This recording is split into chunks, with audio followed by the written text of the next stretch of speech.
Today's chat is brought to you by, well, all of your support. Through the patronage you provide the Focus Fire chat team through Podbean's crowdfunding, we are able to provide you with the weekly podcast as well as the website and other aspects of Focus Fire chat. If you have any interest in becoming a patron of the FFC, please be sure to visit our website and click on the support link. Even a single dollar helps, and for those of you who are already patrons, thank you again for your generosity.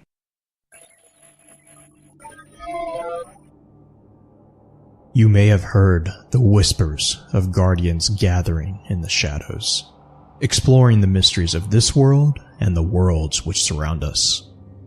We are all in search of truth. Sometimes we need to focus that search, focus that fire. And so we come together. Join us. Join the discussion. Welcome to Focused Fire Chat.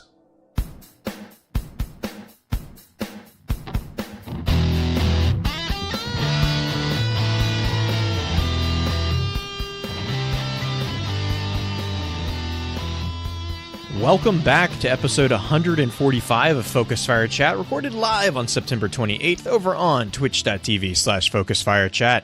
As always, I want to give a big shout out to our live chat here with us tonight. Thank you so much for joining us once again.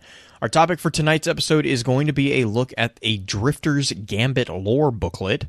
But first, let's run through a quick introduction for those of you, or for those who are on the show with us tonight. As always, this is your host, Blue Crew 86. And then next up and only, we have the man who is known far and wide as the Destiny lore content cop, the one and only Beard Grizzly. Beard, how are you doing tonight? Oh, I'm doing well. How about yourself? Pretty good. I'm thrown off because I'm used to having more intros. I'm like, oh, yeah. I don't have any super names to throw out. You're just like, wait a minute. How many people are here? This is a problem. I'm confused. Why do we have so little people? Yeah, really. Well, real quick, jumping right in. We had asked the community this last week, should we be worried about the Drifter? And I think the actual terminology was, should be worried that the Drifter is up to no good, and that by playing Gambit we are aiding him. And pretty overwhelmingly, the community over there responded with yes. The yes was 75%. No was 25%, and I think the total number of votes was about 140. 136 total. And I wanted to read a couple of them because for a large percentage of them, most of the responses are basically, he might be bait for larger prey, but he in and of himself is pretty dangerous as well, that we need to be worried. The best response, however, comes from One Fox, Two Fox, where he says, he is a bad man. Bungie is brilliant putting one of the most successful modes of Destiny behind a sinister ploy. Quote, every moat you bank, every invasion you take, Drifter is watching you. Baby, can't you see? Darkness grows from thee. In Shin I trust, hunters lead the way. End quote.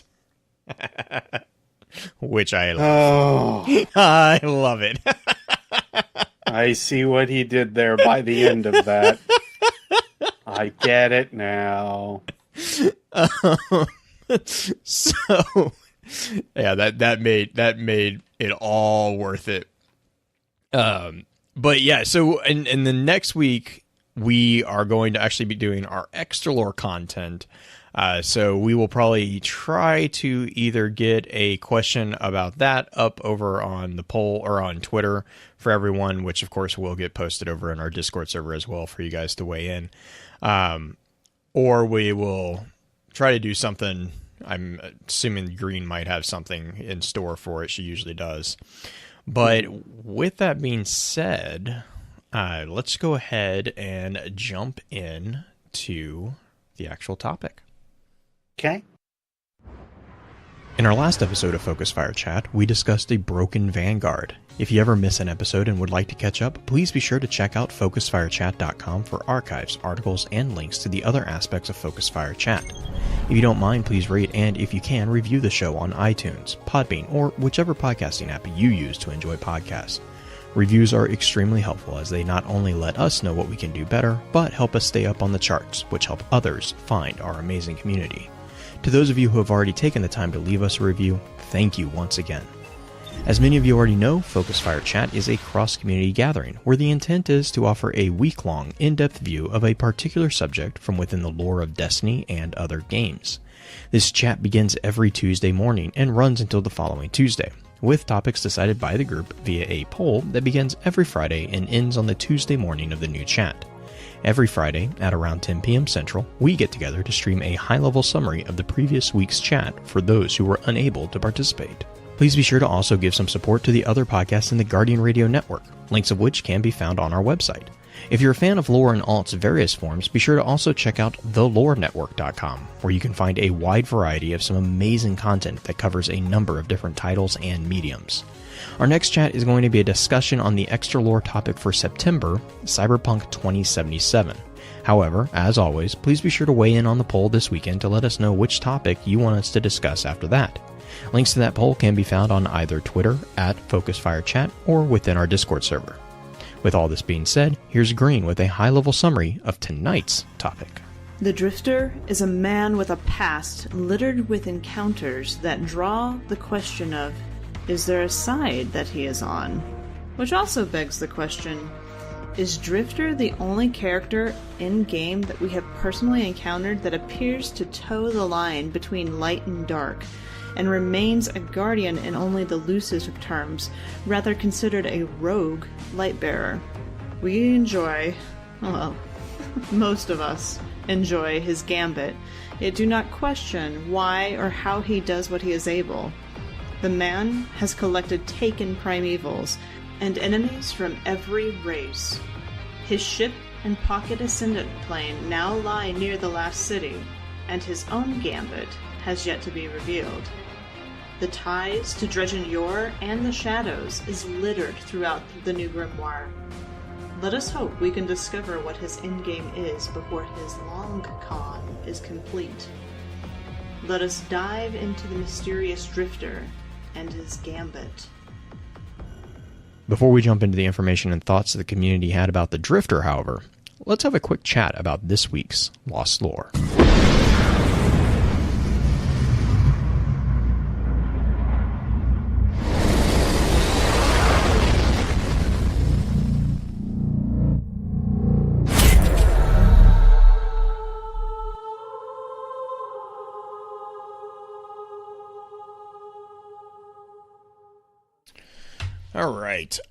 All right, Mavericks. Let's see what you're fighting today. Hive on the field. Grab a sword.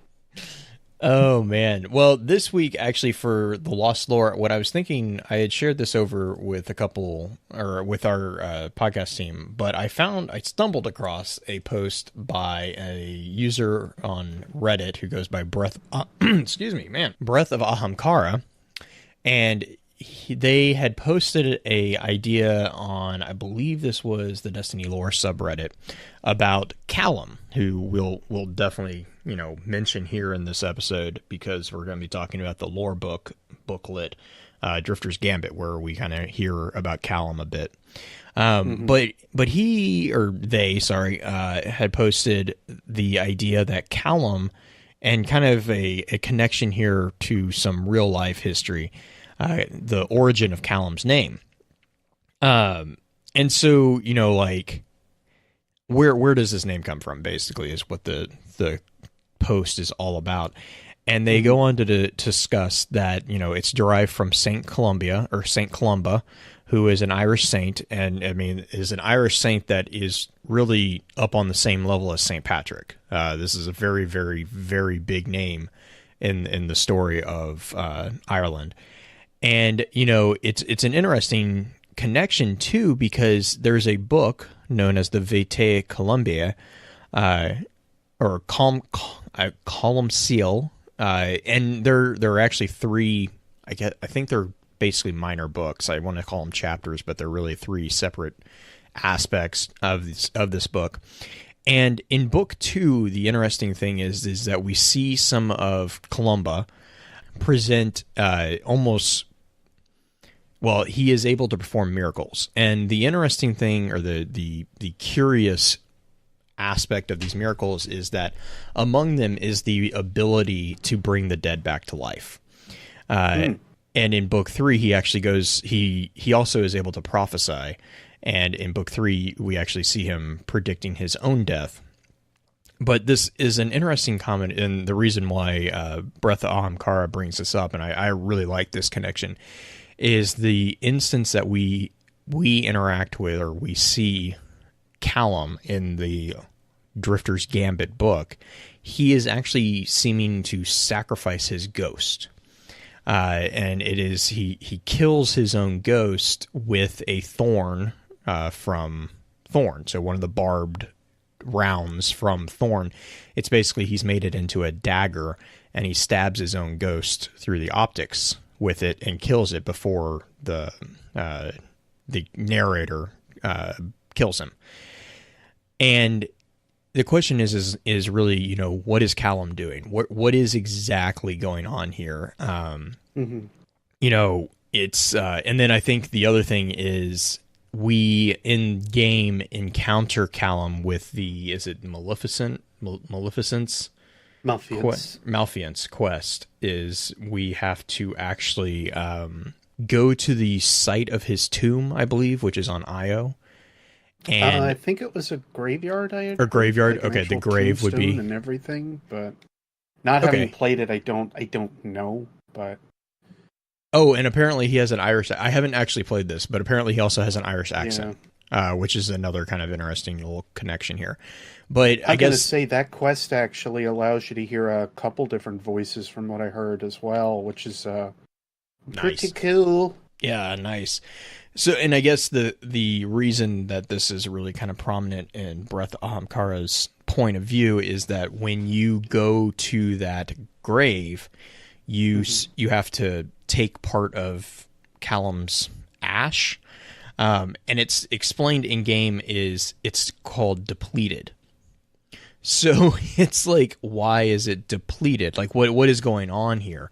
And so Breath here presents this theory, basically, that he's powered the Dagger of Thorn and basically used that to drain his ghost of its light, and then connecting that back to Columba, who is Callum's kind of namesake. You know, one of the abilities of Columba was the resurrection of the dead. Well, what would a shadow of Yore really, who would that want to be? And so this post is actually called Callum, Saint of the Dredgen. And I really like that idea. And so it's like the entire theory here is that he is this character is trying to actually figure out a way to resurrect Dredgen Yor. And it ends with a quote of, like you said, "You can't kill us all." So it's just a great little kind of theory there. Huge shout out to the user Breath of Ahamkara. I'm going to be linking to that thread in Reddit in the show notes, so please be sure to jump in there and give them a big shout out on the Reddit there. And if you aren't already on Destiny Lore subreddit, you know, definitely go check that out. There's a lot of excellent posts being put up there now that we have the breadth and depth of new lore within the Forsaken DLC. But that being said, let's get into the whole thing of really kind of what it is tonight that we're going to be talking about, which is everyone's favorite, well, some of your guys' favorite new PvP, I can't stand it, PvP mode, Gambit. So, what is the Drifter's Gambit? To be honest, we don't know what the Drifter's Gambit is. We know that he is, like Cade, making a bet about something. There is a number of different entries, both within the actual Drifter's Gambit book, and then also, if you have the Ancient Apocalypse armor set, you have one of three, depending on which class you have. The Titan has the story of the Drifter stealing some gear for Gambit, which is really funny. And then the Hunter has the Drifter really kind of preparing an arena for a game on the Emerald Coast. And then the Warlock set, which is actually the set that we will probably be focusing on tonight, I have a feeling. Gee, I wonder why. Because the Warlock set introduces a whole host of little things that are very, very, very, very, very, very, very interesting. And this is this again is off the Ancient Apocalypse armor sets. I will be, of course, linking these in the show notes as well. But the Warlock set is talking about a part of the Drifter's past in which he encounters possibly the source of the giant thing that his ship is dragging along with him. Okay, so that all being said, yes, chat is bringing up the great point. The order of reading these is interesting, and in the Warlock, to be fair, in the Warlock set, it is actually numbered, so that one is pretty easy. But the Hunter and the Titan armor is not. And the way I read them and interpreted them, though, it does seem like it goes from bond to, or from helmet to bond. Helmet to, yeah, I wanted to say that. I think that was the case. Did I put those? Yeah. Oh, yeah. Sorry, I did have forethought and put those in here. Titan armor is, hey, you know what? I said past me surprises current me all the time. The Titan armor, the order that I read them in was helm, plate, gauntlets, greaves, mark, which again, yeah, like Beard's saying, is that's kind of the top to bottom there. Hunter is mask, vest, grips, strides, and then cloak. So again, top to bottom. And then Warlock follows. Let me just make sure. Warlock follows the exact same thing, but again, Warlock actually is helpful because each one of the Warlocks is quoted as part blank of 5. See, I don't know. To me, I read it as mask, grips, vest, strides, cloak. And that seemed to make sense with the way that it was written. For the Hunter? Yeah, that's what I have. And for Titans as well, actually. Yeah, helmet, chest, arms, legs, class. No, I did helmet, gauntlets, plate, greaves. Oh, really? mark. Okay. So I flip-flopped the two between the plate and the gauntlets. So at least there, because that's usually how I've been reading them, because in the armor selection screen, that's how it pops up. That's so for the Titan, though, like the argument that I have here is for the Titan, if you read, let me make sure I'm reading this. Let me make sure that I am reading this correctly on my printout. Sure. Yes. So the plate, for instance, on Ancient Apocalypse, the helm is him jumping onto the train. The plate is him on top of the train. The gauntlets are right after he takes out the 2 red jacks. And then the greaves the gauntlets are also when he runs into Joxer and Redix. And then the greaves are him getting the Tex Mechanica. And then the mark is him coming back and being like kind of hanging around Joxer and Redix while they try to put the red jacks back together. So for that one, the Hunter one, the Hunter one is much more fluid. I will give everyone that. Like I continuously am still kind of arguing with myself on the reading order. For this one. I'm gonna say the Hunter one is definitely a weird one. But it's also because it's like in the middle of a battle. Like it's a fight that he has where you kind of. This is also where we see his perspective of summoning a primeval. Which is very interesting, actually.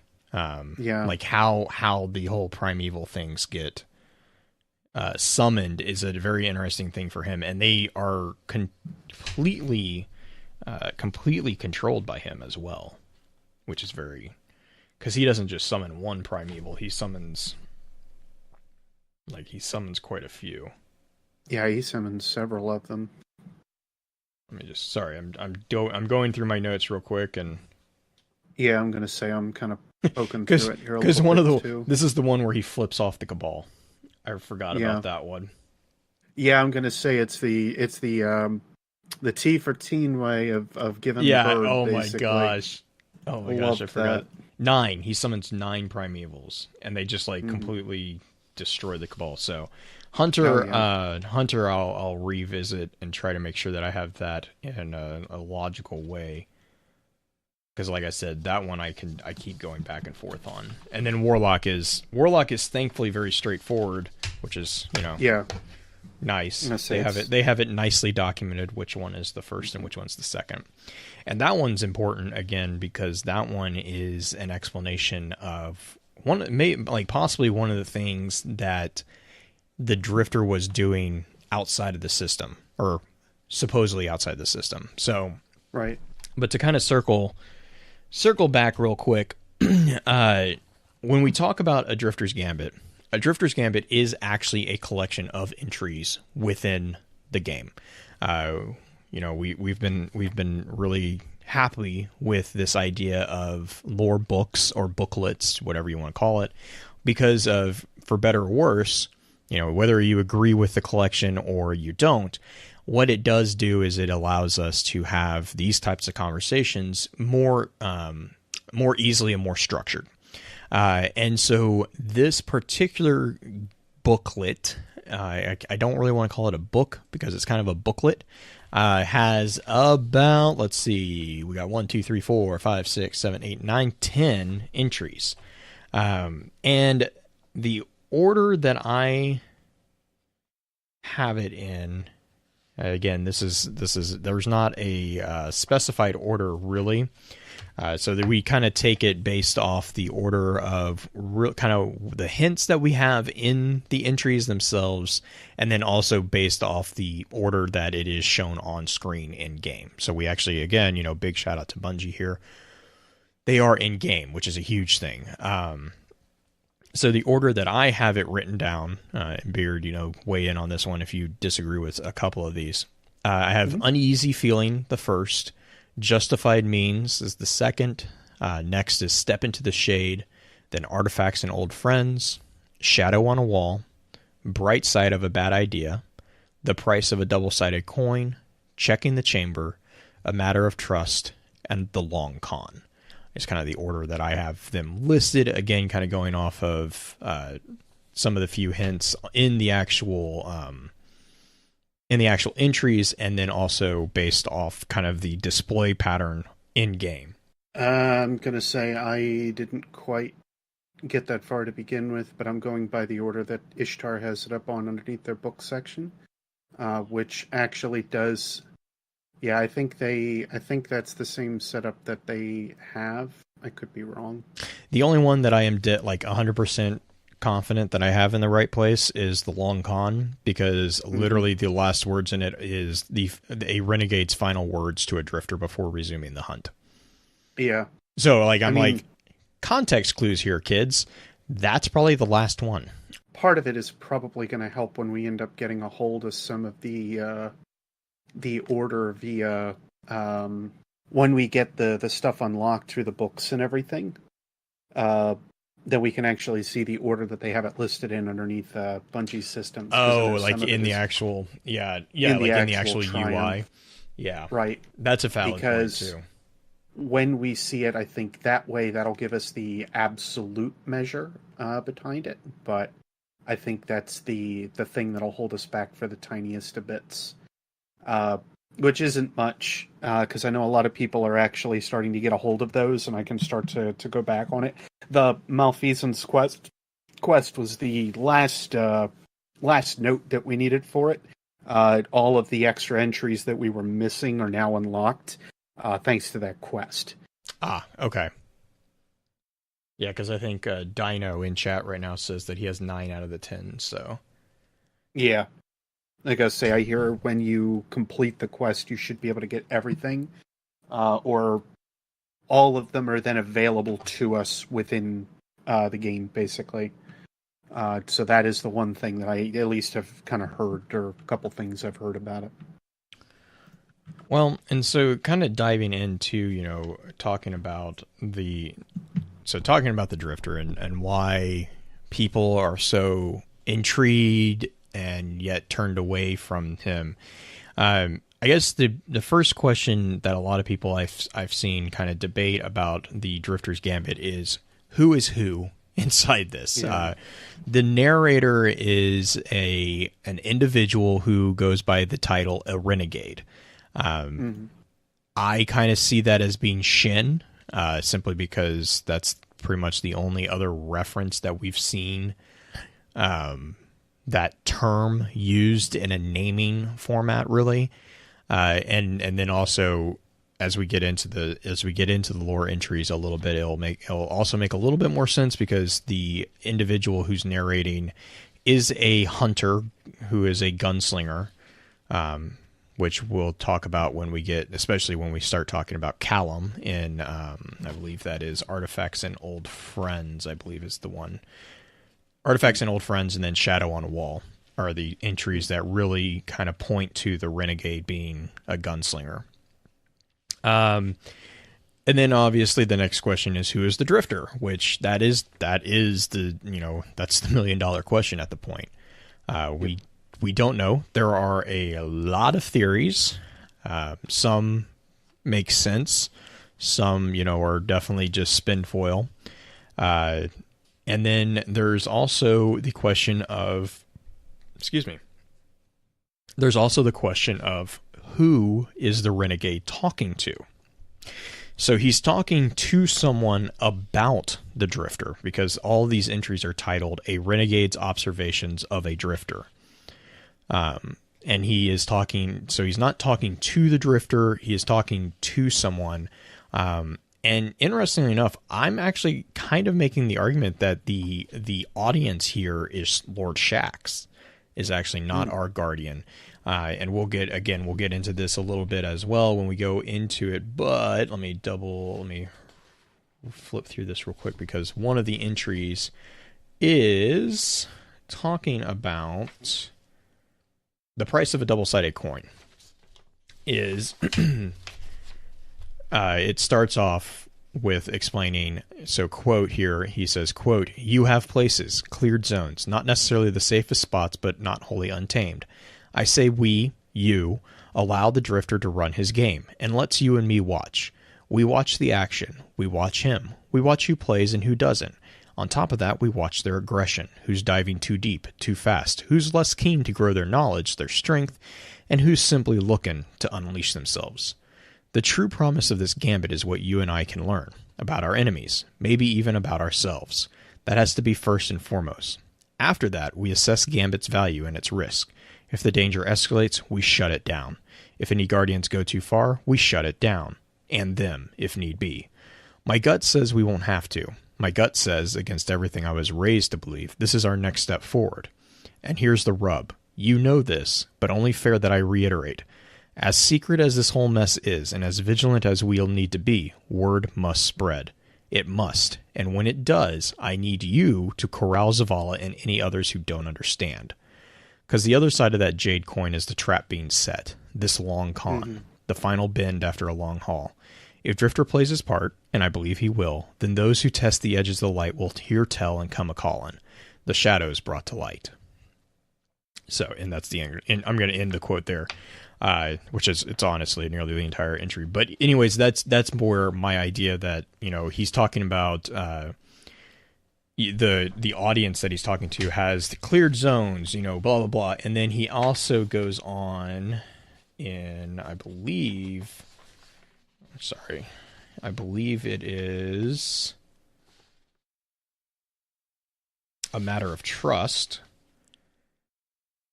He is speaking to the audience, Checking the Chamber. My apologies. Checking the Chamber. He introduces the idea that he calls them your jacks. He says, your jacks sure can clear a table. Combat area is clean. We're prepped and ready, set for the first run on Nessus. He refers to the audience having guardians. He says, the Drifter will pick up your guardians en route. Have your jacks primed to engage if and when it all goes wrong. So again, I kind of am seeing this audience member as being inside, I see it being Shaxx. I kind of argue that this is I view this as Shin coming to Shaxx with this idea of basically using the Drifter to capture the shadows, is kind of how I read this whole thing. Oh, cool. Okay, sorry. Dino just sent the order that he has.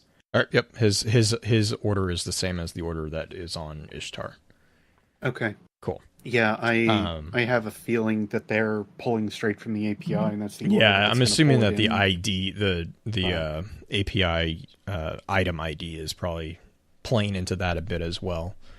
Yeah, that's what I was kind of thinking. If that's the case, that at least makes it easier for us to reference later books then too. But Right. yeah, that'll make it easier for looking over. That's good. Also. Really good. Yes, Malfeasance, I don't even care. The quest that gives you the big gun that everyone wants is giving us details that aren't in the lore book, and this is a callback to the Ancient Apocalypse armor. For one, Drifter believes that he's the last of his crew now that Callum is dead, and Shin's golden gun apparently is very unique. Which, here's a small little random tangent here on Shin. I would encourage people to go and look up the Ghost Stories, the lore book Ghost Stories. It's Confession of Hope Part 1 and Part 2. I want to know what you guys think, because I read that and I can't help but read that as an explanation of how Shin got created. Part 1, Part 2 for what again? I'm sorry. A Confession of Hope in the Ghost Stories. Yeah. It's an unknown ghost who resurrects a young child and then gives it to another group of humans to raise, which, I'm sorry, explains Shin's abilities and the problem that we've had with Shin. It explains nearly everything if that child is Shin. And they're running from Fallen. And the call out line, or the throwaway line from the Dwindler's Ridge saga about Shin's memory of the light kind of glimmering. Yeah, I read that. I was rereading all the Ghost Stories today to kind of get there's a lot of little tidbits in there, by the way, that are really good. Yeah. But those two especially, I read that a while back and I was like, huh, that's interesting. And then I read them again today and I was like, oh, I can't shake that is explanation. That's the explanation that Bungie's giving us for Shin, and how he has the abilities that he has, even though he's a child. Right. Well, the other thing that I've apparently heard from this quest is that we actually hear Shin's voice as well. So this quest is an extremely important one to govern and push to try to get done. Right, and it also pushes forward the story of the shadows, which goes back to the connection of the story of Yore. Yeah, which is what we were asking for how long here? Oh gosh, yeah. Yeah. I'm totally okay with that. Yeah, and I am totally fine with that. And so to kind of bring it back into the Drifter's Gambit, the Renegade is presenting, again, my interpretation of this, and I'm completely open for other people's interpretation. I'd love to hear your guys' thoughts on this. But my interpretation is that the Renegade, who is Shin, is presenting this as a way of capturing those Guardians who are kind of causing problems, if you will, to Shaxx, who is going by using the Drifter to kind of bait them and tease them into the light. And so this is basically, it's a presentation of sorts. It's him being like, this is my idea and this is why, even though this sounds like a terrible idea, it is a terrible idea, but this is also the only option we really have if we really want to shut these guys down. And so you kind of get this idea of this whole presentation, starting with the uneasy feeling. He starts by saying, I followed him, I've tracked him, and he's not like them. Speaking about the shadows, he does say, there are shadows in his past, and and then he's kind of being like, we don't really know what's going on. We do kind of see that the Drifter is a anomaly as far as Guardians are concerned. He doesn't really hold to anything just yet. This kind of goes on in Justified Means. He says the Drifter wasn't always his target. And the fact is that the Drifter actually only came to his attention when he hooked up with the Shadows. And this is where you kind of can cross-reference the Warlock armor with these entries. And he explains the Drifter as, quote, the strange light bearer who journeyed beyond the system's edge, the lone wanderer who was only a, air quote, guardian by reductive modern definitions. He had a ghost. He was touched by the light. His motivations, though, were his own. Some might say selfish, and I'd have to agree. In regards to the concept of duty and devotion and using one's gifts for the betterment of humanity, not his play. The city be the traveler be the light be, which makes his run to the tower and his newfound benevolence all the more curious. End quote. So, and then this is also where we get a confirmation of the timing of this whole conversation, because this is where we get mention of Gaul, the severance of light, the whole Red War situation. And so this is also putting back into the conversation. It's kind of confirming, okay, this is actually happening right now. Just in case anyone was doubting that. And then this is also where you get the explanation that the Drifter will be, quote, a necessary catalyst, and if not, he sure makes for a fine cut of bait. Which is, I love that line. I'm like, this is like the best. Again, the other reason I really argue that the Renegade is Shin is just the attitude that is being like, I can't help but read this as having that Western like twang attitude of like, this is the lone gunman hunting down the evil posse. Right. All right. So that brings us up into Step into the Shade, where we kind of get more like it really points to the patience and the perceptiveness of the Renegade. This is where it starts really kind of making the sense that he is actually stalking and hunting these people. Because the Step into the Shade is really kind of where he describes what the Drifter has been doing in the past and like the setup for Gambit. And he also almost makes a defense for the idea of what the Drifter is kind of presenting. And then so he kind of says, he doesn't see any other way forward. He describes the light as fragile but quick. The dark is dense and slow. And if we want to control the balance, tip it in our favor, we must play in the gray in between. And so he's talking about the shadows. He's talking about he wants to confront those shadows who would see it shift further towards the night.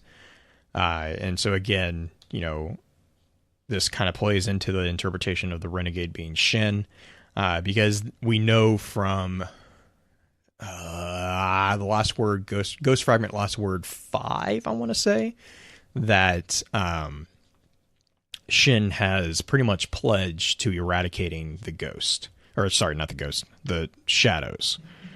Because his ghost is kind of pushing him to do that as well. Let's see.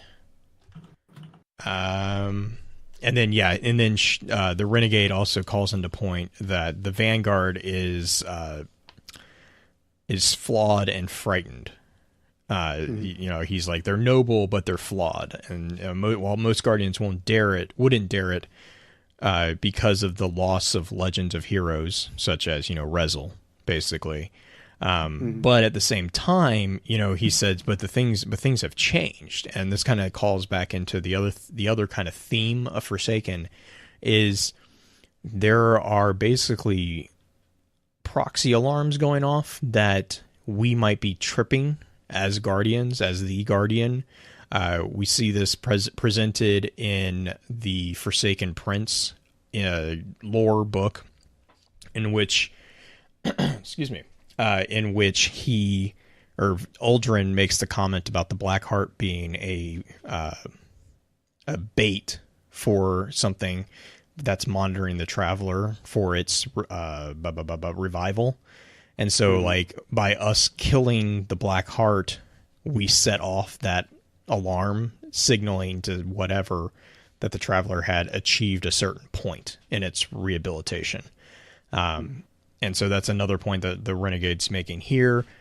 He's like, quote, "The Orc Slayers and their like have danced within Ascendant realms. The nightmare legends of Bonewalkers and Netherworlds have been cast into the light. Old fears are now trampled beneath enduring triumph. Now, if ever, is the time to step proud into the unknown and bathe it in our light."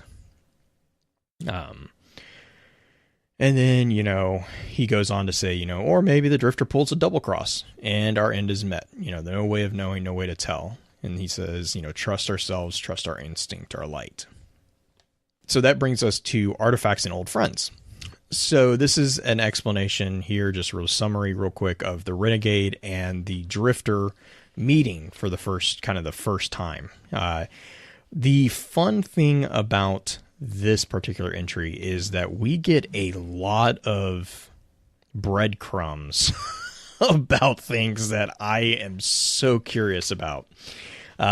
So to run through the list of things that we get mentioned here that don't get any explanation and drive me up a wall.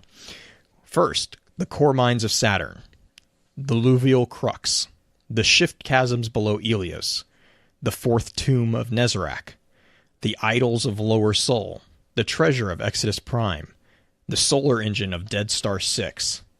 This is also where we get the idea that he's a hoarder of relics. So the Renegade says, quote, "I think he's making most of it up, but he's got relics and etchings. He's got materials not of this system, odd metals, Ascidian flames, thought engines, edible null cakes, and a stuffed something that looks like a rabbit biofused with a cephalopod. He keeps all this stuff to himself. His gits, he calls them," end quote. Which also kind of goes back to one of my kind of personal theories that the Drifter is Pahanin, but... I got a counter to that, but yeah. Right, yeah, but I mean, like, it's just one of those, like, weird, like, it's like, what? Like, really? A rabbit with the cephalopod? What? Why? Yeah, really. Why do we have this? Right. And this is also where we get the explanation, or, well, a explanation maybe, of what his ship, ironically, the qualifier that he uses is maybe. It says, he calls it an artifact, but it's more than that. Just don't know what exactly. He said he got far out as he's ever been, said it was from a place cold enough to snuff out your light. I asked him, was it Vex, Hive, KG is all? He says, no, it was just other, and it was powerful. Maybe. That was his qualifier. Maybe. Why the heck bring it to the inner system then? Maybes are trouble. He's got an answer for everything. He says, brother, maybes are where the real treasure hides. Which I love that. And this is also a call out to, again, the Warlock armor. A lot of people are connecting this artifact that he's dragging to the monolith that is described in the Warlock armor. And the interesting thing about the description in the Warlock armor is that they actually encountered a proto-hive being that was able to snuff out light. Mm-hmm. The best explanation that I can think of is the Yaslana from Star Wars and their force negating abilities, which makes me hopeful. Which makes me hopeful that we'll get Thrawn. But anyways, and this is when you get the Drifter deflecting the questions that the Renegade is having by casually dropping the name Callum. And so this is something that, we find that the Renegade has been hunting Callum for a while at this point. And so this is what brings us to the next entry, which is Shadow on a Wall. And Shadow on the Wall basically introduces, or starts with, the statement, I knew Callum by another name, a hated name. So there's a interesting connection there. The Drifter had run with Callum's crew for some time. I get the sense that he would have been one and the same as them, lockstep down Sorrow's Road, if they had met sooner. He said maybe they were lockstep, maybe his Gambit was theirs. And so this is where the Renegade kind of says, well, maybe this trap that we're setting is a trap that was set for us. So like, the double cross. And so this is where basically the Drifter betrays Callum and gives the Renegade the location of where Callum is holed up. Now, this is also where you learn a little bit more about the shadows that were running with Callum. He said that the Drifter had explained, basically the crew had split up in order to keep the Renegade off their trail. Because this way they could, spread out and cause chaos and multiple different things, which would give them conflicting stories and all this stuff. And also it would slow him down because they said that, they have 1-to-1, they'd have a hard time walking away. But if they are all together, while it would make them stronger and more likely to walk away from a fight with him, the ability to track them would be much easier. So they went with confusing their enemy instead of trying to force a fight. And then this is where we get the introduction of Callum is in the latter half of Shadow on a Wall. And I'm going to just read this real quick. It says, Callum entered. Could hear him before I saw him. He was arguing with his ghost. I waited on the hope they'd spill goods I could use to track the others. No such luck. Their words were heated. Callum had gone too far. His ghost was angry. I don't blame her. It caught me that she always used his proper name, Callum, and not his other. She still cared, still hoped. Then she screamed. I drew and stepped into the light. Callum had his ghost in his left hand. It was silent. With his right, he had stabbed her through the optics with a sickly dagger, a tool carved from the jagged spikes fired from a weapon I shall not name. The ghost was dead, and Callum just laughed. I think because he knew what came next. He and I had words, told me I'd never kill 'em all. Then he dropped the shell and went for his shooter. I lit my fire and painted him on the wall without another word. End quote. Which is, I really, I really like the emotions that are able to be captured in here. And so Callum is dead. Again, according to this story, he's been shot with a golden gun. And I believe in the quest there is actually a shadow on the wall. Yes, okay, Dino is confirming. There is a shadow on the wall. So I kind of get the picture of the nuclear blast, from Hiroshima or Nagasaki, with the people having the shadows on the wall. Oh, and there is a dead ghost on the floor. So, sad day. I don't think we ever learn the name of the ghost that I can remember. But Callum has been shotted. Oh, Dino just gave us a quote from the quest real quick. There is a last words of the fight. The words are from, and this is from the quest, I believe, is the Renegade. So the first line is the Renegade. He says, I gave you a chance, gave all of you a chance. I told you not to follow him. Callum's response is, you and I are the same. Sometimes we do the wrong thing for the right reasons. Renegade, spoken like a true disciple. If you have any last words, now's the time. Callum, you'll never kill us all. And then the Renegade says, I don't have to. You're killing yourselves. And that's when I'm assuming the bang bang happened. So yes. So yeah, and that's where Dino had mentioned that earlier in chat, that the quest kind of gave us a little bit more detail on some pieces of the story here than what was in the lore tree. And so Dino, thank you Thank you for that. That actually is really, really good information. Really appreciate that. Oh, and apparently the line ends with 3 golden gun shots. So, yes, it actually was bang, bang, bang. Like, oh man. And this actually, that's the end of Shadow on Wall. And this brings us to the bright side of a bad idea, which is basically the Renegade kind of coming back and saying, at this point, the Drifter had basically kind of as much as possible won the Renegade's trust, but he wouldn't say trust. He'd made him comfortable with the idea of him. and so the Renegade's kind of like, talking about this is before he came to, again, I get the feeling that he's talking to Lord Shax. And he says, this is before I came to you, but only just. This is me smoothing out the rough angles before risking a proposition I know carries baggage. Anyway, he and I went out, found a spot we could be alone, and he showed me. He showed me proof that all of his relics, artifacts, treasures, and junk weren't just for show.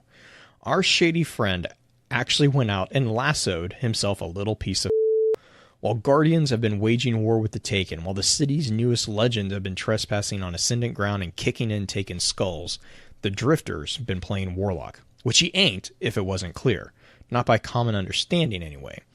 In drawing strength from curiosity and using knowledge to bend understanding to his will, this wily has long since shed any pretensions of class or the limitations therein. While you lot have been having your fun, drunk on loot, dancing on the corpses of your enemies, he's been watching, learning, stealing, and planning. Now, I make no promises that what he's done was ever intended for the greater good. Point of fact, I actively doubt it, but here we are. He's kit-bashed Vex tech with fallen components, married it to Hive logic, and scavenged Golden Age science with a sprinkling of who knows what, and he's... Hold up. I know this sounds bad. Sounds like just the kind of trouble we squish, but he's secured a pocket of the Ascendant Plane. Not a throne world, nothing that grand, but a big enough chunk to matter, and he's gone and caged an army. A Taken army. Leftovers from Oryx's reign, something new, something old, something hers. Can't say. Don't know, but he has them there. He says it's to hold them, study them. But the best bet says his intentions aren't so clean. Purity of intent aside, this is what he wanted to show me. This is why he's here, his Gambit. He wants to help humanity, help us poor fools who call ourselves Guardians, learn how to control not only the Taken, but the powers that bind them. Sounds like a bad idea. I agree. Bigger picture? Sometimes bad ideas are the best option.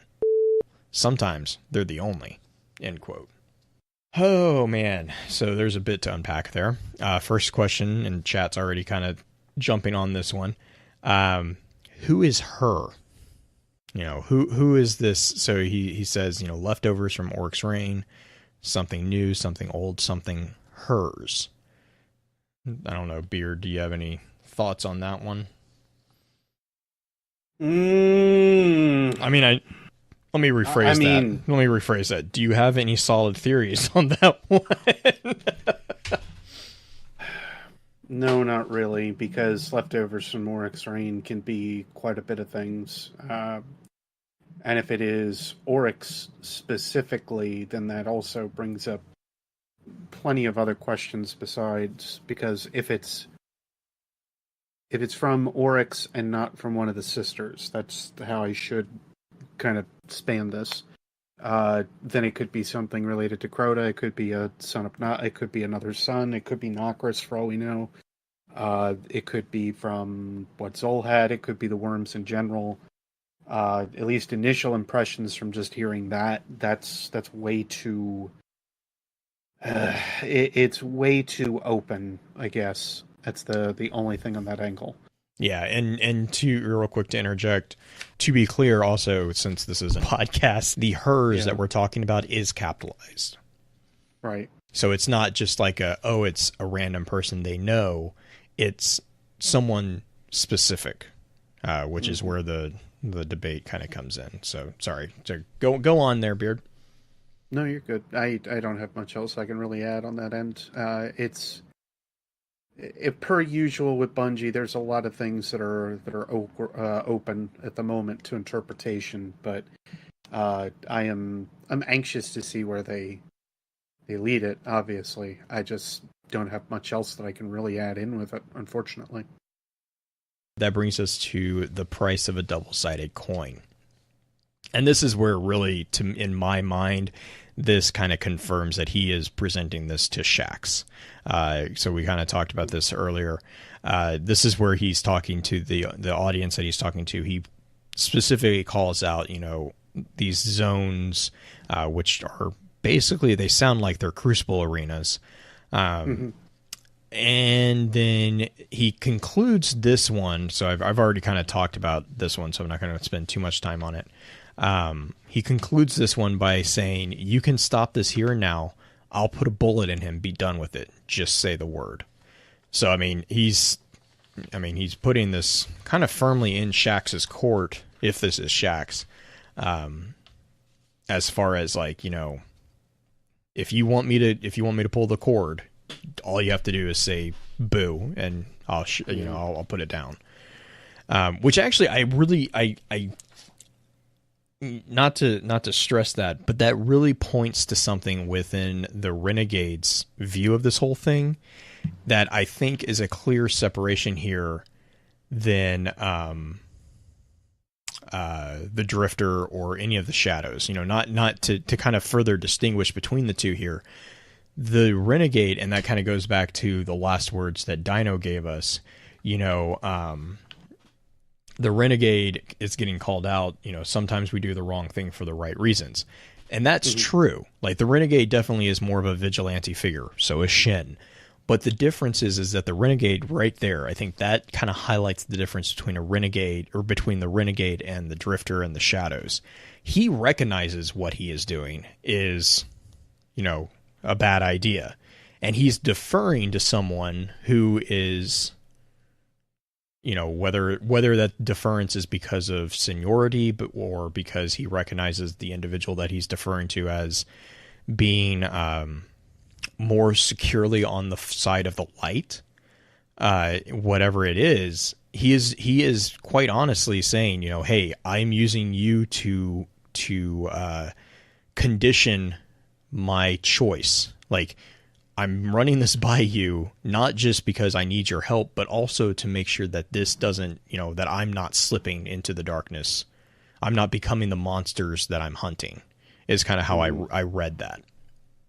And I think that's a really, for me, that is really kind of a important piece of the Renegade that I don't know, I haven't seen a lot of discussion around just yet, but I think that's a really big distinction between what makes him not evil, even though he deals kind of in the gray. He's not dealing in the shadow like the others are. So that brings us to checking the chamber. Again, this is where we get a reference to your red jacks. And this is where we get so this is the introduction, and we get the idea. Okay, so Shaxx or whoever has agreed. We're going to go ahead and we're going to try this out. He says, the Drifter will pick up your Guardians en route. Have your jacks primed to engage when it all goes wrong. So, they're hiding in the eaves, ready to close in and shut it down. He says after, if it runs smooth and we're not all dead, he says he'll set up shop in the tower. Seems risky, yeah, but that's his lot to handle. Truth is, I'd much rather have him tower side where he can be watched and collected if it comes to that. The alternative, him running free and clear through the system, isn't an option. He's too much of a liability on his own. Luckily, he seems open to having you nearby. Which, actually, now that I think about that, there's another confirmation here, too, because one of his idle lines is complaining that he can't go anywhere without hearing the one-horned blankety-blank shouting. He complains apparently a lot about Shaxx. Yeah, and then we also kind of get the sense that, Drifter is also, in his own way, setting up a bigger picture.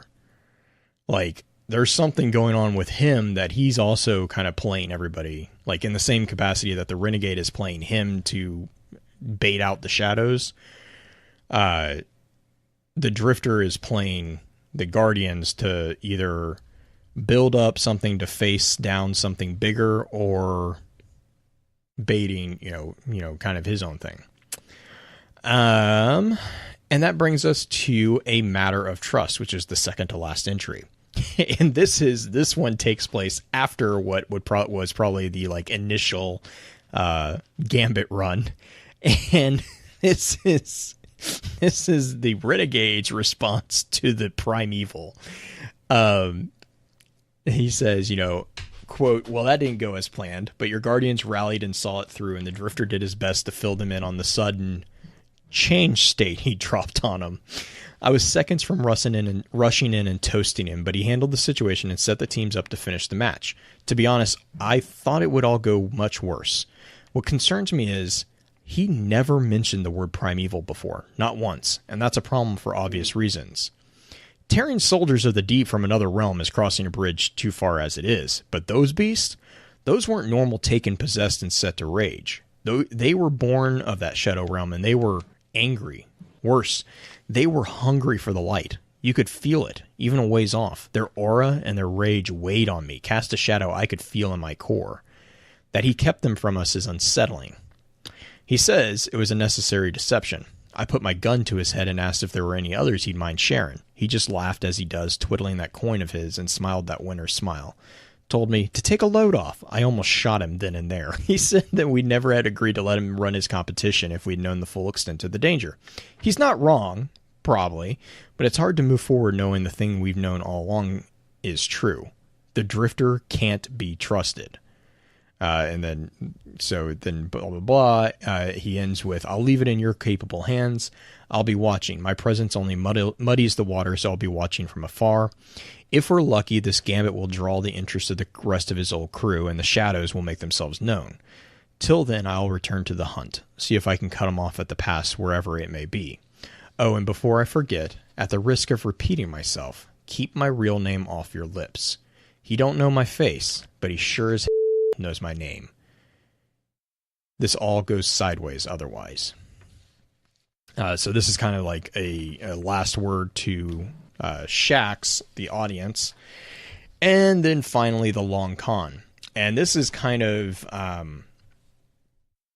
kind of want to say this is just kind of like the ramblings of an epilogue-esque, because this isn't really to anybody in particular. But it's basically the Renegade saying, kind of talking to himself, and I'm just going to read it because there's really no way to summarize this and do it justice. So this is the long con. He says, "Can you do it, Drifter? Can you make the man with the golden gun the villain in the eyes of those who attempt the dark? It's the final piece.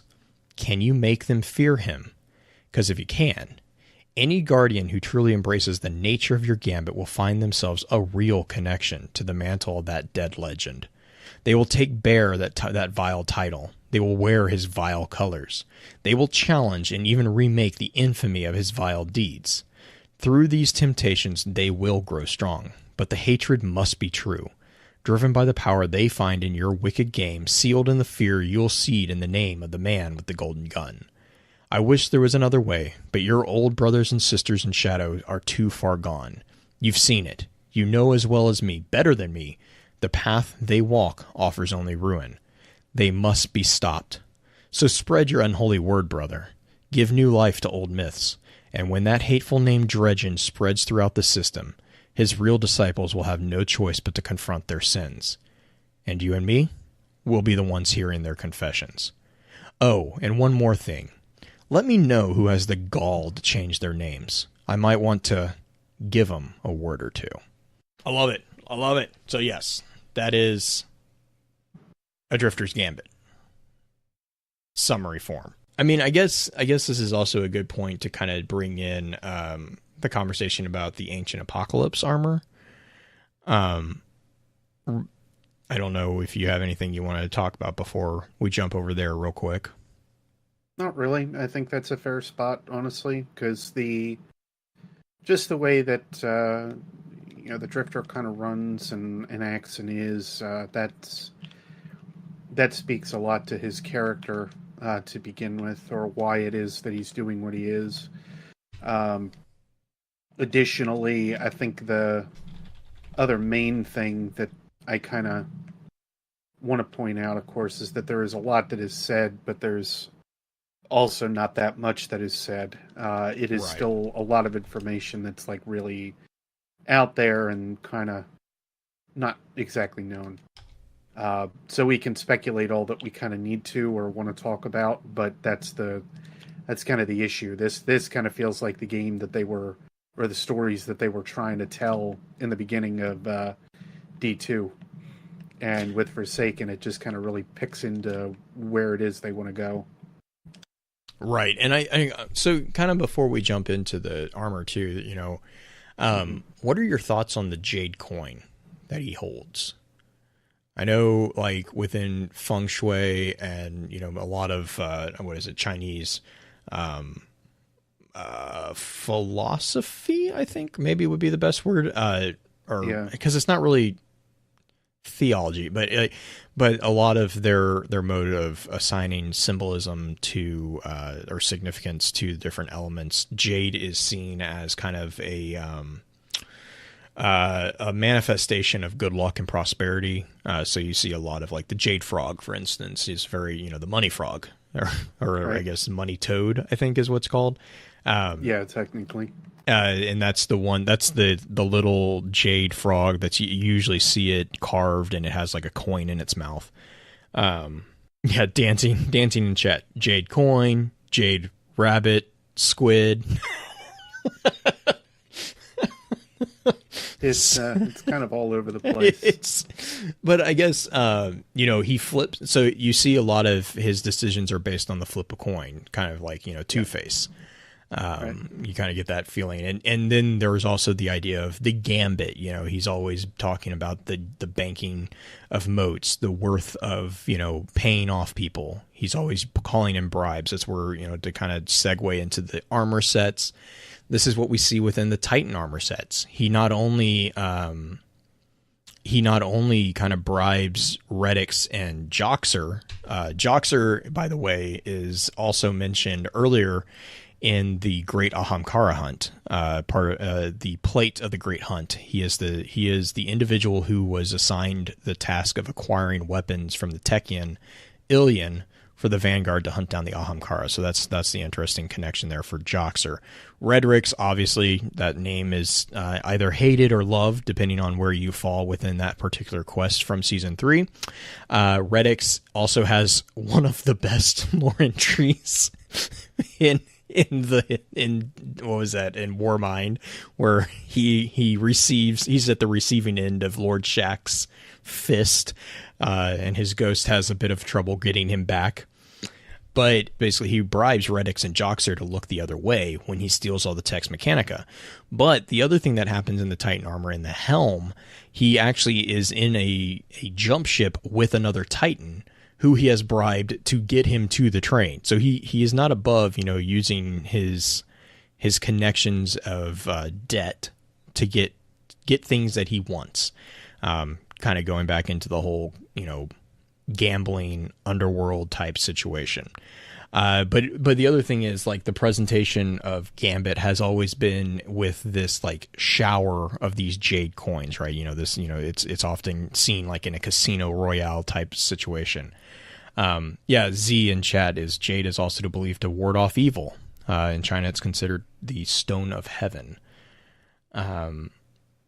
Which I guess I'm curious too, because he flips the coin in Gambit to determine who you're going to fight, but it's a two-sided coin, but he has 4 choices. Which I'm also trying to figure out if he has that many possibilities at his disposal, because he's also seen as playing with a few of them. The one that I quoted at the top of the show, actually, the line of, "All right, Mavericks, let's see who you're fighting today." Oh, you think he has a different set of coins, basically? Yeah. Yeah, he has like 3 or 4 different sets that it seems like he's able to call on. Okay, and that makes more sense. I'm sitting there, I'm like, is he like sleight of handing his way through this entire thing? Which I also would not be surprised. It seems like he has about four in total, but I could be wrong on that as an overall. But at least from what I have seen, it looks like 4 is the magic number for him. Which also would make sense because that would give him one of each and also allow the Taken to always be an option. Right. So yeah, and that's kind of dancing Veru in chat right now. Says that it doesn't. It also implies that he doesn't prioritize any of the typical enemies except the Taken. At least that's how I interpret his decision making via coin flip. Right. Well, okay. the Taken seem to be his ultimate goal anyway. Right. Whatever seems to be behind, their ultimate power energy source that they're basically feeding him. Well, and I mean that's actually a really good point too. That power source. So we used to have motes of light, but that's not what we're dealing with here. We're dealing with motes of darkness. Right. And so what are your thoughts there? Do we have any explanation outside of this that deal with the motes of darkness? Nothing that I can think of as a whole. Nothing that I have been able to think of as a whole, because they're definitely kind of as soon as I had read the entry that dealt with those, I was trying to figure out like a way to compare, combine them, whatever. Outside of it just being like, well, the light can do it, so the dark can too. I don't see like a lot of extra contradicting elements that kind of deal with it. Like you can make the dark as much as you can the light.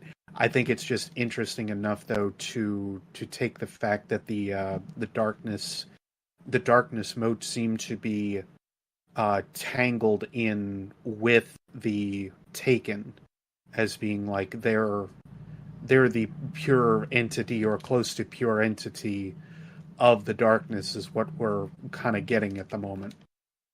Yeah, and the other thing too is, in the same, so this is just kind of a thought process here, but in the same way that we totally stream of consciousness, I think, at this point.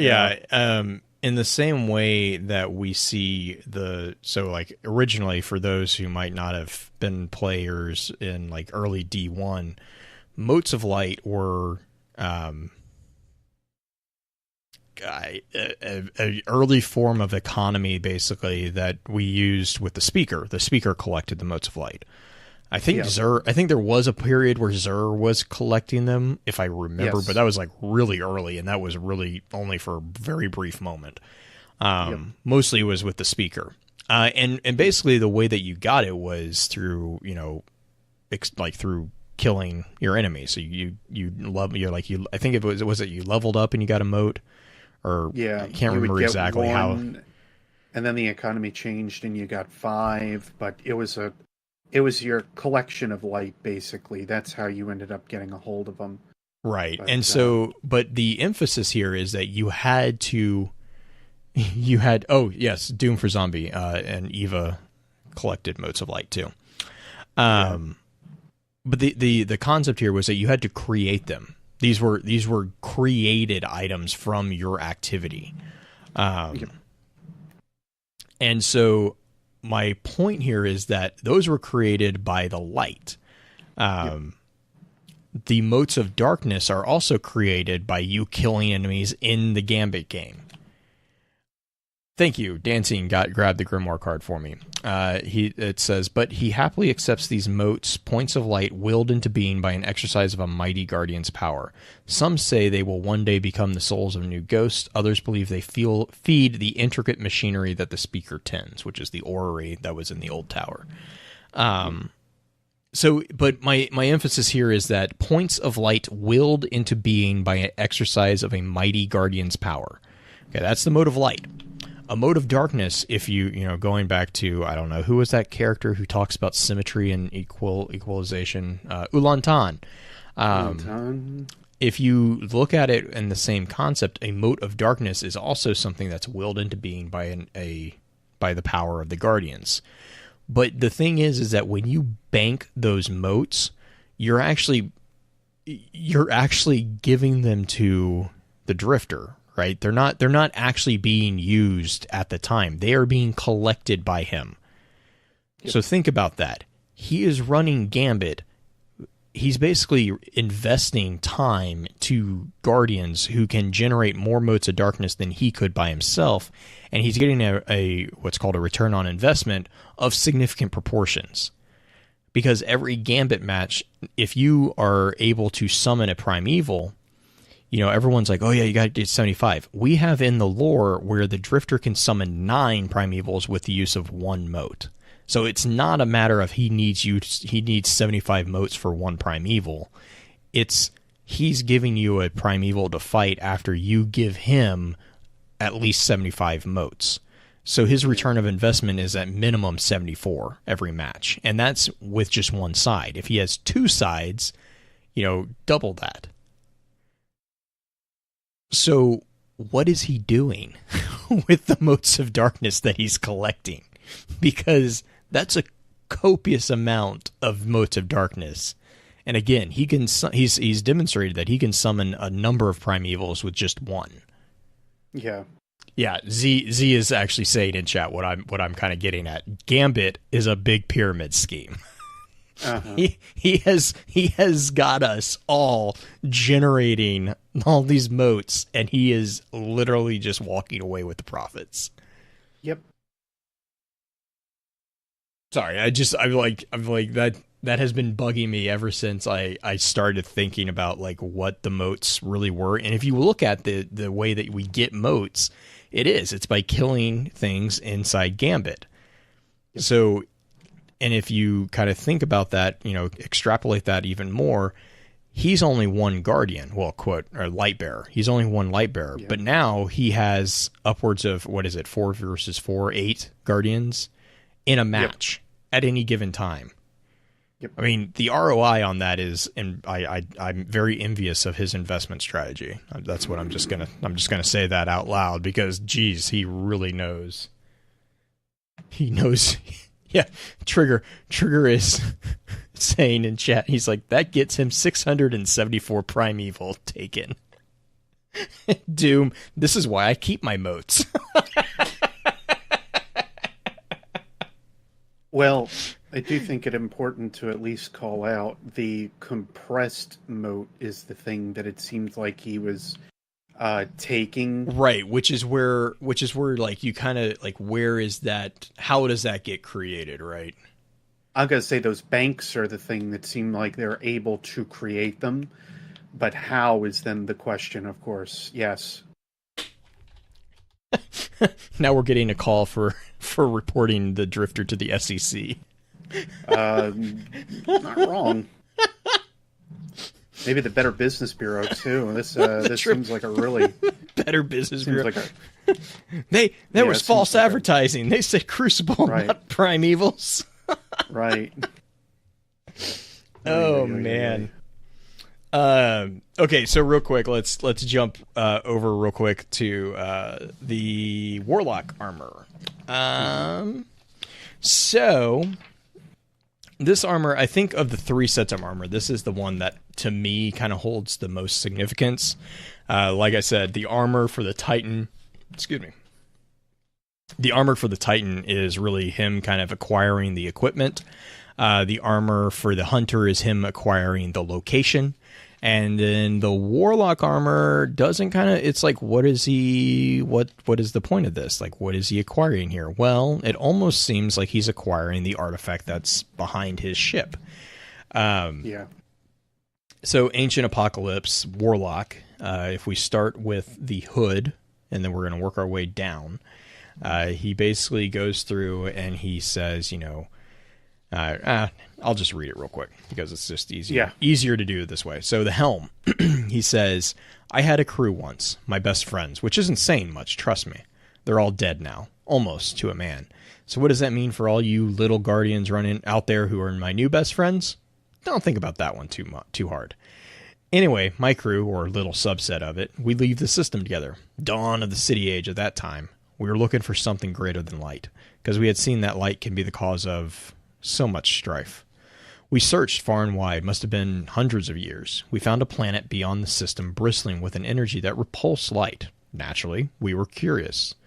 We landed, intended to settle and conduct the research necessary to make this energy portable. A weapon out of legend called Thorn had similar light-repressing capabilities. It seemed promising, but hand to my heart, it was cold. Humans were not meant for that place. Every once in a while, a member of the crew would succumb, died where they stood or sat. Thank the plains for our ghosts. We were in high spirits. We were veterans, grizzled. Hundreds of years in space will do that. Which brings us to the robes. So there we were, on that cold hunk of ice with no name, just me and my crew. Everything peachy keen. We discovered some kind of alien monolith, a facility left by the inhabitants of that planet long gone by then. But trapped inside was a creature. In a cage of some sort, frozen in ice. An exhibit? Was it some kind of zoo? Still not sure to this day. We should have brought a scientist. All we had were, well, guys who thought we looked tough in dark colors. During our long stay on that planet, we found many of those monoliths, each with their own captured creature. Anyway, the creature, looked like it shared common bioenergetics with the Hive, but there were no records then or since that I've seen of humanity's encounters with them. And the creature had a property of the Hive that the Hive did not have. It produced a field that repressed light, like a darkness zone, but contained to a gooey, vacuous form with no head. The anti-light fields we had detected from orbit that spread across the planet, it was these things. Our ship's scanners indicated thousands of them were on this planet with us. We were ecstatic. In hindsight, we all could have done with a few less of them. So that brings us to the gloves. My crew and I quickly learned that the creatures in the monolith facilities were not the only ones on that rock. Plenty of them roaming around out in the wild where it was cold, but less cold than the frozen cages that contained the ones in the monoliths. How did we find out? Well, one of us died in our sleep. Not that uncommon, or tragic actually, happened a lot. Cold out there. Except this time, that fella's ghost couldn't resurrect him. Turns out one of those creatures just slithered by, and close proximity to it from inside our shelter just silenced that poor light. It was unfortunate, but it also lit a fire under us. The next morning we realized we had a potential weapon in our hands that could change everything in the battles of light versus light. We knew we had to find a way to get these creatures off their icy home, and we needed to find it fast. Despite our breakthrough, tensions were a little high. Some of us thought it was awful convenient the creature wandered by and happened to take out only one of us. And so soon after, we realized the value of them. And that brings us to the boots. I mentioned tension was high among the crew in the last one, right? That's what I thought. Well, it got worse. Another one of us died. In the exact same way. Even after we took up residence in one of the monoliths. Idiot just froze to death. His ghost too whacked out by light repression to do anything about it. Died in his sleep. The others were not happy about it. I was not happy about it. We had been looking for a way to contain the creatures. The monoliths seemed to have some kind of freeze tech, if you could call it technology, that we could use if only we could replicate it. I'm a pretty savvy mechanic, but we couldn't figure it out. We started to blame each other. Someone must have lured one of those things near crew quarters. To this day, I still don't know for sure. Why kill just one of us? For what? It was more plausible that the creatures did it knowingly, a punishment for our intrusion. But there was no malice that we could detect, only biology. At the time, we didn't care. Eventually, one of them drew a gun. I knew it would happen, and I had prepared a soothing speech to smooth things over just in case. I told him to holster that smoke wagon, and the next time any one of them tried it again, I'd kill them all without a second thought. I didn't speak plainly often, but when I did, even that crew listened. And then finally, this is the bond. We were at our wits' end. A year on the planet, and we had been completely unable to capture or tame the creatures that had become our sole objective. They were our bane. Our ship had long been rendered useless by the extreme cold. We had all died 100,000 times over to the cold. I know you've all been in the Crucible, played Gambit. This was worse. Much worse. Anyway, 4 of us were left. We were raving psychos at this point.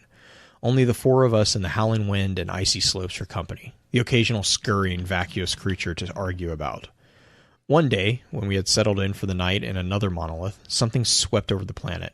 I later learned it swept across the system. All y'all here in this felt it. You were there at the source. All 4 of us lost our light, and we knew it. We looked over at the monolith creature in its frozen cage. It seemed to stare right back. I think I mentioned we're all raving psychos at this point. Well, we did what all measured raving psychos would do. We thought we had each been betrayed by the others. We drew on each other. To this day, I'm not sure how many of those guys drew intending to kill. But I'll tell you this. I was the only one who walked out. The creature in that monolith watched it all. When it was over, I stuck a finger straight up at it. It was just me now. How'd I get from there to here? Maybe I'll get to tell that story someday. We'll see if my Gambit makes it that far. Dun dun dun. Okay, so what do we want to talk about at first on that one? How Dead Space is in Destiny.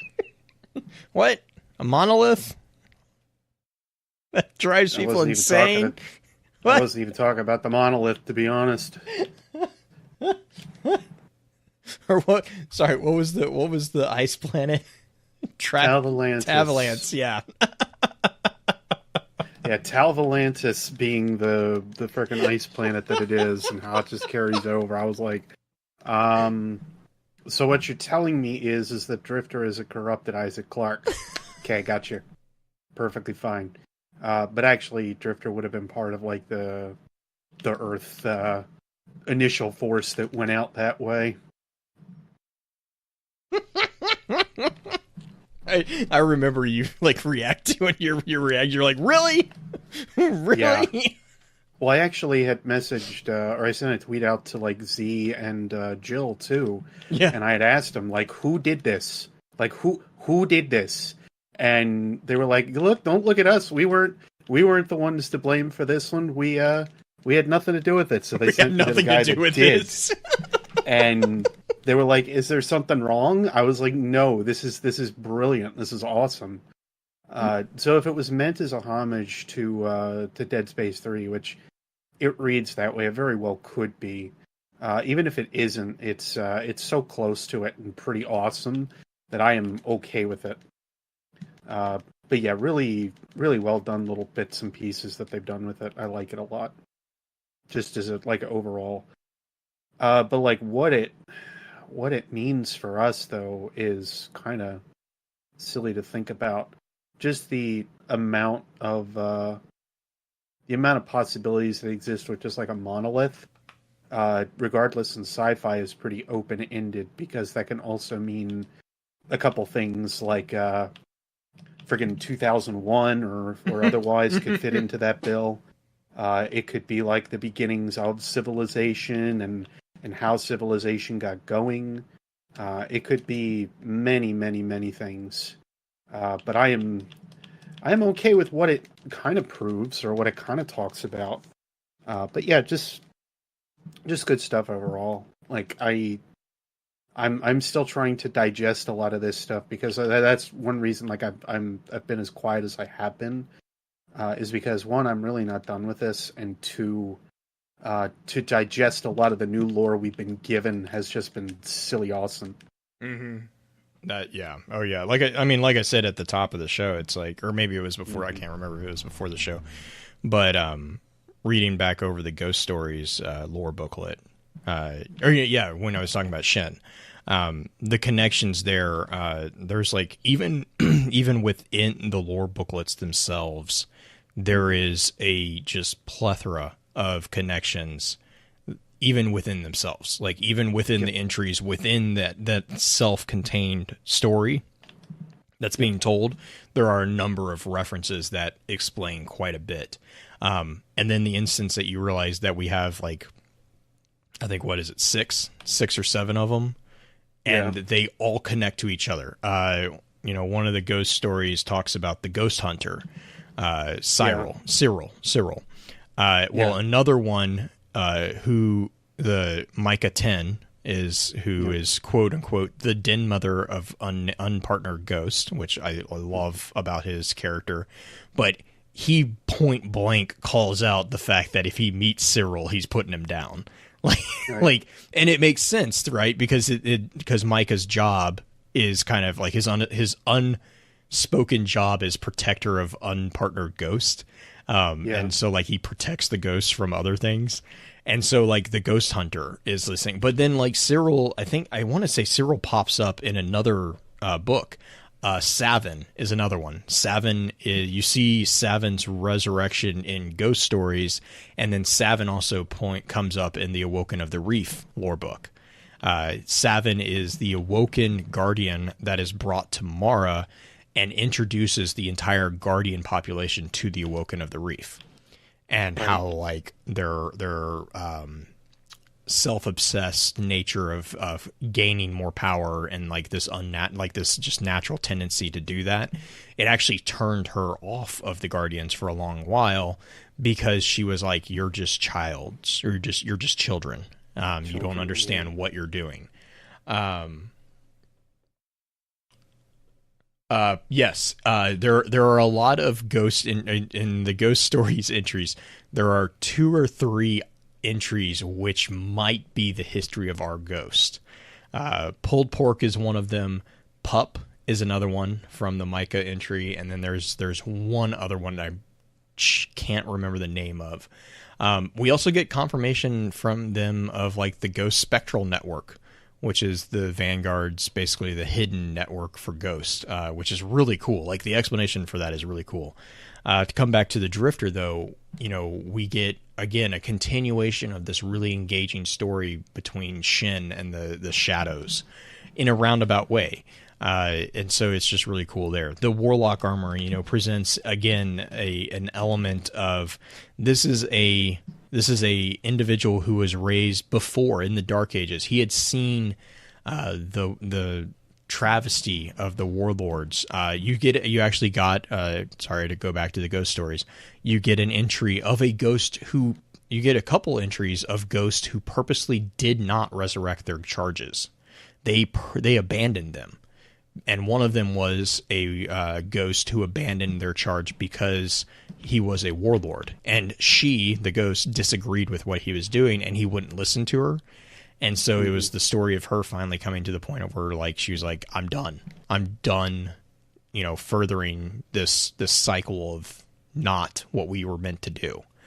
And that's kind of where, the Drifter, you kind of see his reaction here too, in the Warlock armor, because he says in the very first part, he says, they had seen that light can be the cause of so much strife. And this kind of is where I get the tickling thought of the Drifter being Pahanin, because he's a tech-savvy mechanic. He has a weird obsession with cephalopods.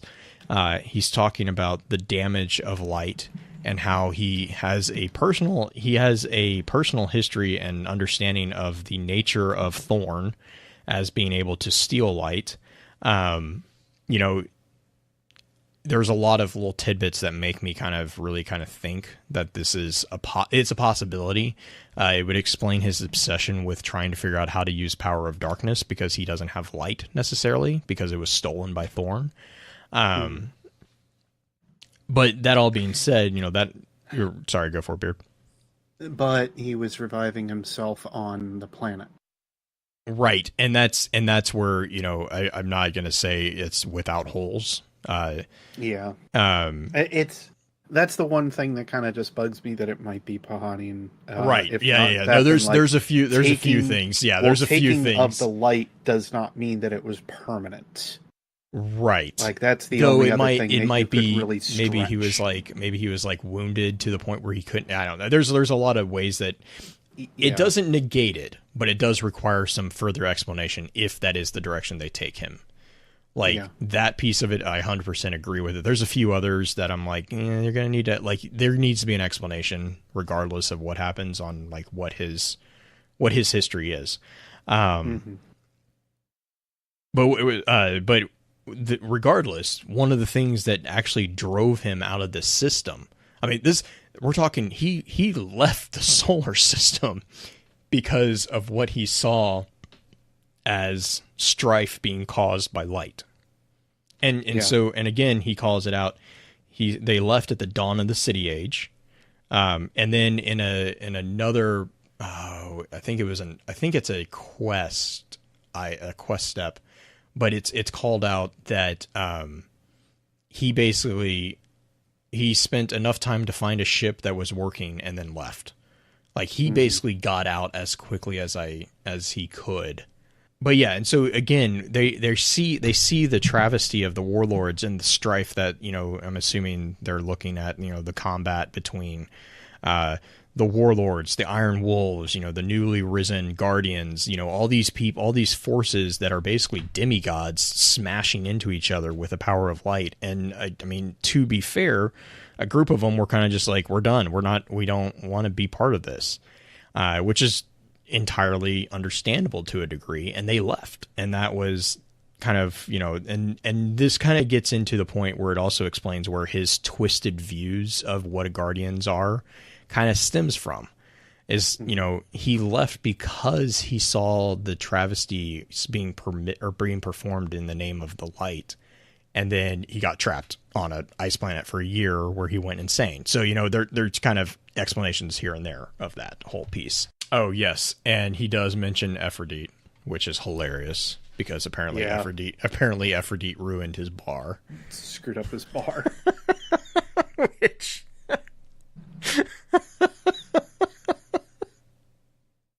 I'm all right with that.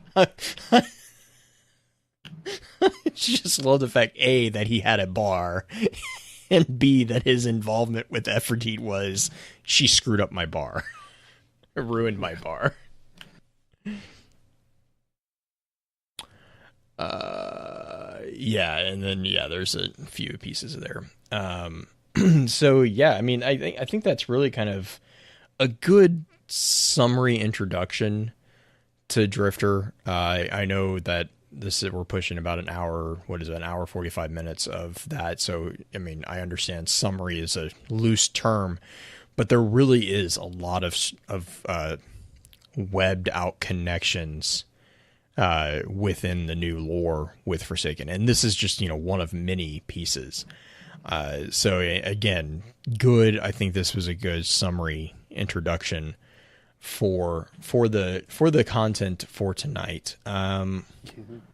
So real quick, we do have a dispatch for this week. So dispatches received from the wilds. All right, this is actually a follow-up for the one that we got last week, talking about the dog and the costume. And so he's JH is talking, for his costume, for the helmet, he's going to do the one-eyed mask, which he doesn't have in game. And so that leads to his question: do you guys have exotics? And if so, how? So Beard, do you gotten any of the new exotics, and how? The new exotics, no. I have none of the new stuff, aside from like anything that I could quest for. That's the only thing that I'm able to have at the moment. I have gotten a couple of things. I have Another World, and the Prospector, but that was really it. I have not gotten much in the way of exotics right now. They've actually made part of the tab this week actually was about exotics and how they don't want to really change them that much in terms of how you receive them or whatnot. Yeah, and I was gonna say, I think the only new, like, quote unquote new exotic that I got was the other day. I got the Skyburner's Oath, but that you never had it before. Yeah, I hadn't had it before, but that's the only reason I call it a new one, is because I finally got it. I was gonna say that's not a Forsaken one. No. I've been so in love with legendaries, I'm not even running exotic weapons at this point. Yeah, I feel like this kind of made a turn in terms of like how we can receive our gear, or how I play with weapons at this point, because a lot of the gear I like is still legendary. with exception, of course, towards like Ace of Spades and a couple others, of course, but that's to be expected. Yeah, and like armor-wise, I'll be honest, armor-wise, I still run with Orpheus. Like, Orpheus rigs I have yet to take those off. Just simply because even with all the tweaks and nerfs and whatnot, I still just love the abilities that they grant, and it fits really nicely into my playstyle. I know the entries on the new exotic armor are some of them are really heartbreaking. The one-eyed mask actually is really sad. It's really sad. And then there was there was another one that was. Can you remember any bits of it? Because I did read them at least. It was it's the bear. It's the one. The Ursa. Ursa, yes. Yeah. Ursa Furiosa. Ursa Furiosa, yeah. Is that one's not so much. I mean, it's basically bear arms. I mean, I'll be honest. Say it's the literally thing that everybody's telling me I need to make a Titan for. Oh, I mean, it's literally, if you look at the picture, they are literally Wolverine bear arms, is what I call them. But the entry is, oh my God, it's one of those entries where you see a guardian being like a guardian. Like they are putting aside all things and guarding regular people at the cost of everything. And so this is another one of the I believe this is actually during the Red War, I want to say. I can't remember, though. It might not be.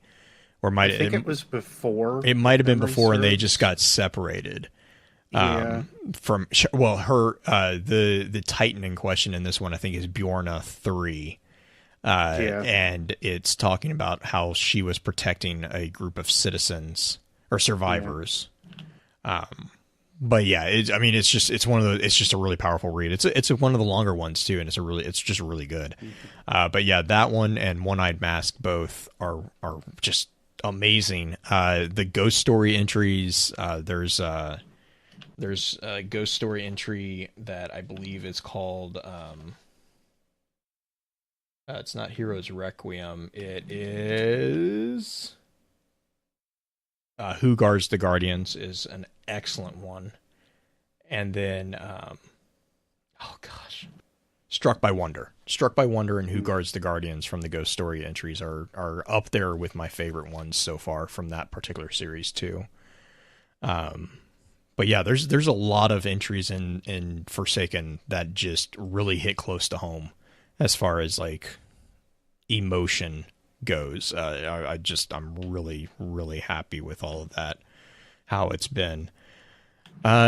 Which I guess leads into final thoughts and shoutouts, really. So, Beard, do you have any there? Just a big thanks to actually Icehawk and Pet Shop, who I'm currently sitting here playing some strikes with at the moment. Since I am pretty well no good at this for the moment. But they've been helping me out a lot with catching up with the game and trying to keep going with some of the missions right now because I've been horribly underleveled. So extremely thankful that they've been able to help out with that stuff, and so I can see some of the content that's actually in this game and to actually finally report on it, since time is not ever on my side. Yeah. Well, I mean, they did say that they wanted our complaint to be too much lore. I call Uncle. Yeah. Which I won't ever call Uncle, but I mean, I will give them the satisfaction of saying, "Oh my God, guys." Yeah, I'm gonna say it is. It's a lot of stuff. I'm definitely to the point, and I've been seeing it across multiple creators' channels at the moment, but they've all been saying that it's just overwhelming the amount of stuff to dig into. And that's from a PvP perspective. Love it. That's from a lore perspective. That is from an everything perspective. I mean, every week we have something new that we have to try to digest and try to put into our skulls at the moment. And this has definitely been a welcome shift from where it used to be. So it's seriously like a good call on Bungie. Like there is nothing that I am in any way like going to get mad about them for. It's been awesome. Period. But yeah, it's been good to hunt again. It's been good to discover again. It's just been good overall to feel where the community is at, and then it's all pretty well good things. So yeah, and just in general, I'm happy to experience it though with these oh guys. yeah, so. yeah, no, I completely agree. Chat's talking about that right now with the voice lines. To be fair, in response to chat, I kind of put this in there for those of you who might not know, I am trying to port over the videos from Twitch now over to YouTube, so you can get the unedited versions that way. In addition, if you want to see, I'll keep this bit in the show that we put on the podcast. But if you want to see quite a bit longer episodes and a little bit more of the rambling nature of the live streams, those are going to be over on YouTube starting this week. I've managed to start getting those over into an unedited playlist. But what I did want to say is, Viru in chat said that they feel like they keep seeing new voice lines every week. And I think that is going to slow down here. The reason being is that we know from the silver lining of one of the debacles that happened with the API at the beginning of Forsaken was that we got access to things that weren't intended to be released, except they were supposed to be time gated to certain events and certain times. Silver lining is that we kind of learned that calendar just by the nature of finding out what was supposed to be where, and that timeline-esque was about the 3-week cycle. So the 3-week of the raid, and then the taken influence of the city growing, and then it's going to get probably reset. I don't know how they're going to explain it necessarily in game. I know how they explained it in the lore. I don't know how they explained it in game. But I was saying, I think that after that 3-week cycle, the amount of brand new content might slow down a bit, just simply because we're going to be back. We're going to be in a cycle, so we'll get these new voice lines that everyone's, rapidly trying to document and everything. We're going to get them again. Like I think they're going to come back around. I think this is just my thought there, but I could see that being kind of the pattern that they're following here. It also gives us, they're saying that we're not going to have content droughts. We're going to have a content drought that's going to come up, but it's not going to be something that's, what's the best way to put it?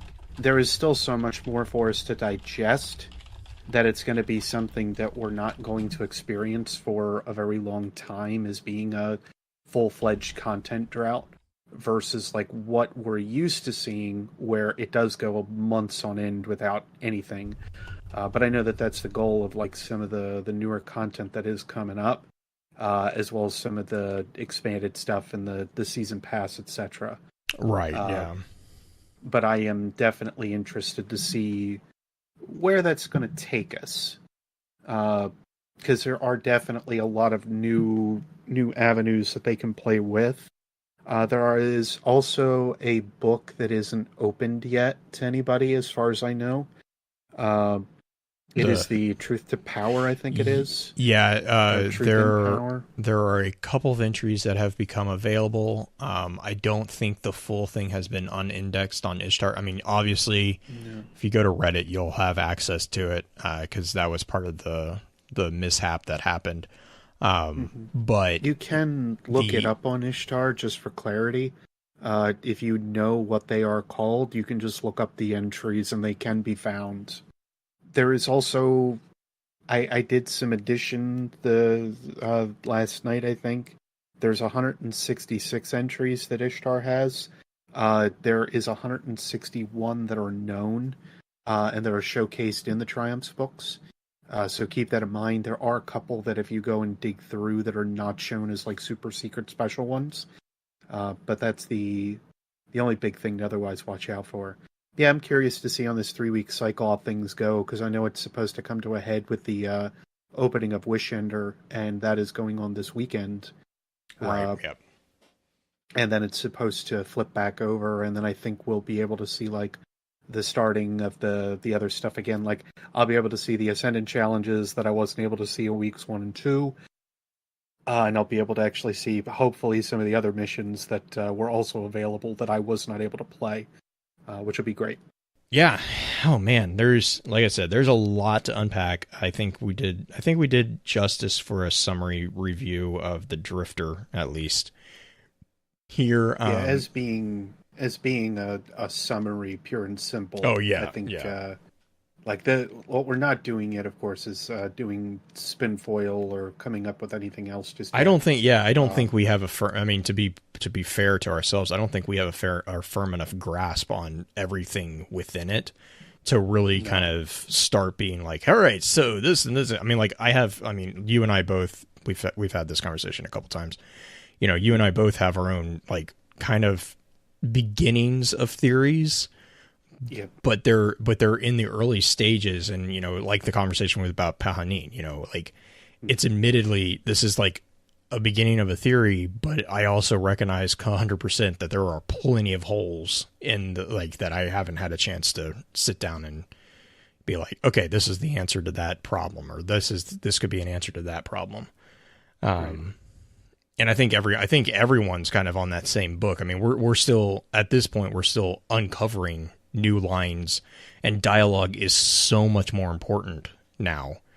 Whereas in D1, you know, idle dialogue, it was important, but it wasn't like groundbreaking as far as like theory crafting goes. In Destiny 2, especially in Forsaken, there have been some tidbits that have been dropped as part of idle dialogue that are just like that. I mean, just blow things out of the water.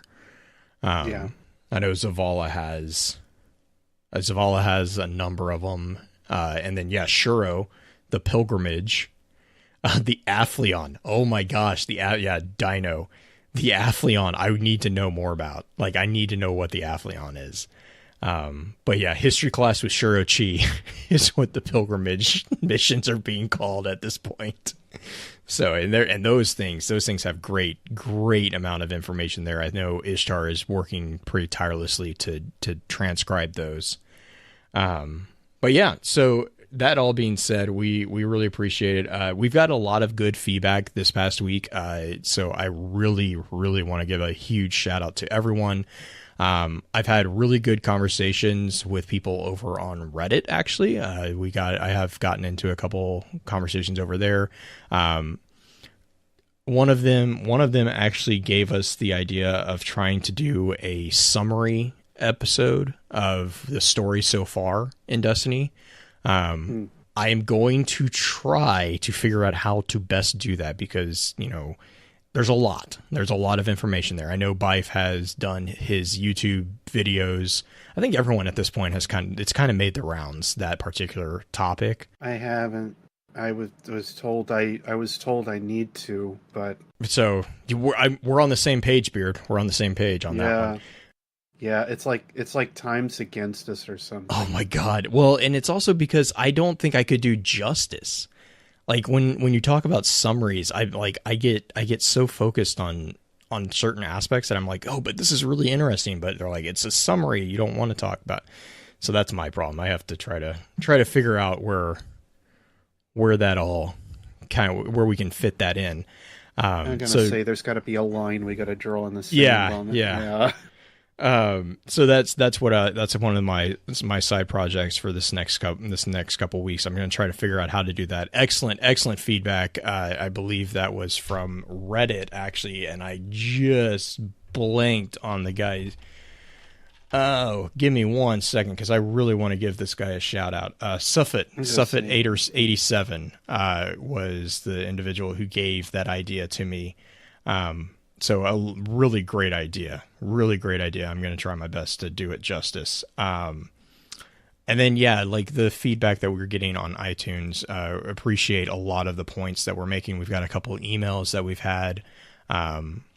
And I just appreciate keep it coming, guys, because that's what helps us get better at what we're doing. And we're constantly trying to figure out a better way of doing what we already do. So that being said, we'll run through an outro, and then we'll see you on the opposite side.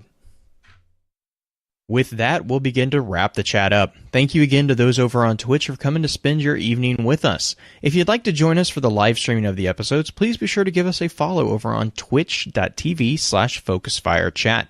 Links to our episode archives can be found at www.focusfirechat.com. Please be sure to email us at focusfirechat@gmail.com with any comments or questions for our team concerning the podcast, and let us know how we're doing by giving us some feedback and a rating over on iTunes as well. Also, be sure to check out all of our amazing partner podcasts within the Guardian Radio Network over on theguardiansofdestiny.com.